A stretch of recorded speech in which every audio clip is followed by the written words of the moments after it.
Assalamualaikum warahmatullahi wabarakatuh. Halo semuanya, selamat datang di video pembelajaran jaringan komputer.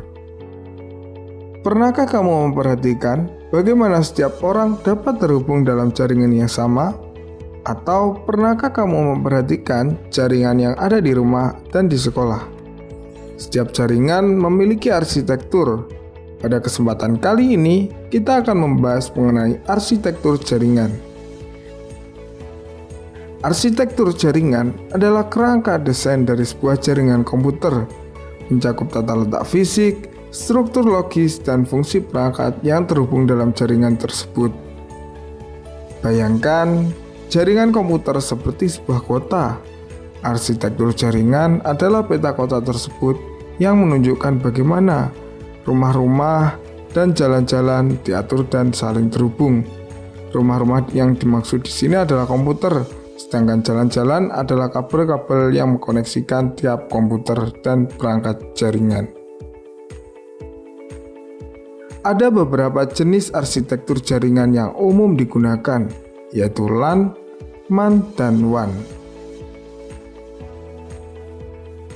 Local Area Network atau LAN adalah jaringan yang menghubungkan komputer-komputer dalam area yang terbatas, seperti dalam satu gedung atau kampus.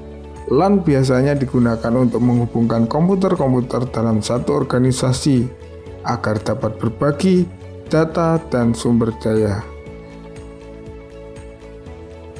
Misalnya pada jaringan LAN di sekolah yang menggunakan switch atau router untuk menghubungkan sebuah komputer dengan perangkat lainnya. Switch ini memastikan bahwa data yang dikirim dari satu komputer ke komputer lain mencapai tujuannya dengan cepat dan efisien. Yang selanjutnya adalah MAN atau Metropolitan Area Network, merupakan jaringan yang lebih besar dari LAN dan mencakup area yang lebih luas, seperti satu kota atau beberapa gedung dalam satu daerah. MAN biasanya digunakan untuk menghubungkan LAN dalam area yang lebih besar. Dalam penerapannya, arsitektur MAN menggunakan perangkat seperti router dan switch canggih yang mendukung koneksi berkecepatan tinggi dan dapat menghubungkan jaringan LAN yang terpisah secara geografis. Teknologi yang umum digunakan dalam MAN termasuk Metropolitan Ethernet, jaringan optik berbasis DWDM atau Dense Wavelength Division Multiplexing, dan teknologi jaringan wireless seperti WiMAX. Yang selanjutnya adalah Wide Area Network atau WAN. Merupakan jaringan yang mencakup area geografis yang sangat luas seperti antar kota, negara, atau bahkan benua. Internet merupakan contoh terbesar dari WAN. Dalam sebuah perusahaan multinasional, WAN memungkinkan kantor di berbagai negara untuk terhubung ke satu jaringan pusat, sehingga memudahkan kolaborasi, berbagi data, dan akses ke aplikasi bisnis yang sama. Jaringan WAN perusahaan ini menggunakan teknologi MPLS untuk memastikan routing data yang efisien dan andal antar kantor-kantor di berbagai negara. Dalam sebuah jaringan komputer terdapat sebuah arsitektur layer dan protokol. Model TCP/IP adalah arsitektur jaringan yang umum digunakan untuk memastikan efisiensi dalam komunikasi data. Model ini terdiri dari 4 lapisan utama yang bekerja bersama untuk mengirimkan data dari satu perangkat ke perangkat lainnya. Terdapat 4 lapisan, yaitu application layer, transport layer, internet layer, dan network interface.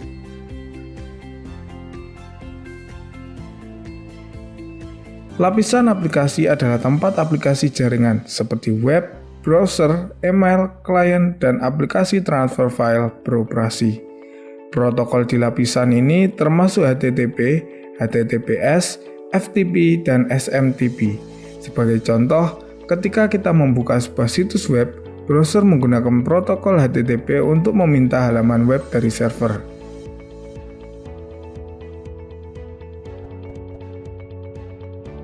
Lapisan transport bertanggung jawab untuk pengiriman data yang andal antar aplikasi pada perangkat yang berbeda. Protokol yang digunakan di lapisan ini termasuk TCP, Transmission Control Protocol, dan UDP. User Datagram Protocol. TCP memastikan bahwa data dikirim dalam urutan yang benar. Lapisan internet menangani pengalaman IP dan routing paket data dari sumber ke tujuan. Protokol utama di sini adalah IP atau Internet Protocol. Proses routing melibatkan perangkat seperti router yang menentukan jalur terbaik untuk pengiriman data ke tujuan. Lapisan network interface berurusan dengan media fisik dan teknik untuk mengirimkan bit data melalui berbagai media seperti kabel Ethernet, sinyal Wi-Fi, atau gelombang radio.